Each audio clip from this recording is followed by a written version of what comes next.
आहे किंवा असा विश्वास आहे की महाराष्ट्रातून एवढ्या माहिती 100% पैकी 90 ते 95% जागा ही महायुती जिंकणार आहे. पूर्ण महाराष्ट्रात 48 सीट आहेत आणि 48 मध्ये 5 ते 6 सीट आजूबाजूला गेल्या तरी आम्ही 90 ते 95% 43 ते 45 नक्कीच आमच्या महायुतीच्या सीट येणार आहेत एवढं मला वाटतं.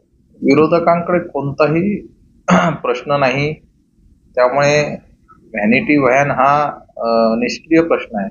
कोणी कुठली गाडी आणावी आणि काय करावं हा ज्याचा त्याचा प्रश्न आहे. परंतु व्हॅनिटी व्हॅनमुळे कुठला विकास थांबलाय का? आता कार्य करताना माणसाला एखादी गाडी लागते, त्यामुळे ती व्हॅनिटी व्हॅन वापरणं त्या व्यक्तीचा किंवा त्या पदाधिकाऱ्याचा प्रश्न असतो. परंतु ही इलेक्शन ही व्हॅनिटी व्हॅन आणि हा प्रश्न विचारायचा नाही. लोकसभेमध्ये मागच्या 10 वर्षामध्ये स्थानिक खासदारांनी काय विकास केला हा प्रश्न त्यांनी विचारणं गरजेचं आहे.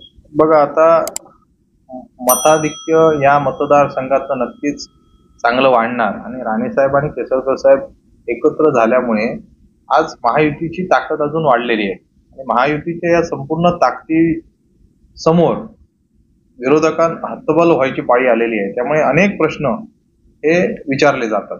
चांगली गोष्ट आहे. महायुतीमध्ये राणेसाहेब आणि केसरकर साहेब एकत्र आल्यामुळे मताधिक्यामध्ये नक्कीच वाढ होईल एवढं मी गॅरंटेड सांगतो. सावंतवाडी मतदारसंघामध्ये अपेक्षा आहे 1 लाख लीड देण्याची आमची अपेक्षा आहे आणि मला असं वाटतं की आज सगळे मंडळी एकत्र आली तर नक्कीच आज ज्या वातावरण आहे हे कंटिन्यू राहिलं तर 1 लाखाचं मताधिक्य नक्कीच नाही. आपल्याकडे 1,43,000 वोटिंग झालेलं मागच्या वेळी वोटिंग झालेलं. तर माझं असं मत आहे की होणाऱ्या वोटिंग मध्ये 80-85% मतदान हे राणे साहेबांना होईल अशी अपेक्षा आहे. मतदान वाढेल हे 2 विषय आहेत की 20,000 मतदान हे 15 ते 20,000 नवीन युवकांचं मतदान ह्या मतदारसंघात वाढलेलं आहे. त्यामुळे जे वाढेल ते नवीन मतदार असतील. जे काय मतदान होईल त्याच्यातले 80 ते 85% मतदान महायुतीला आणि राणे साहेबांनाच होईल असं मला वाटतं.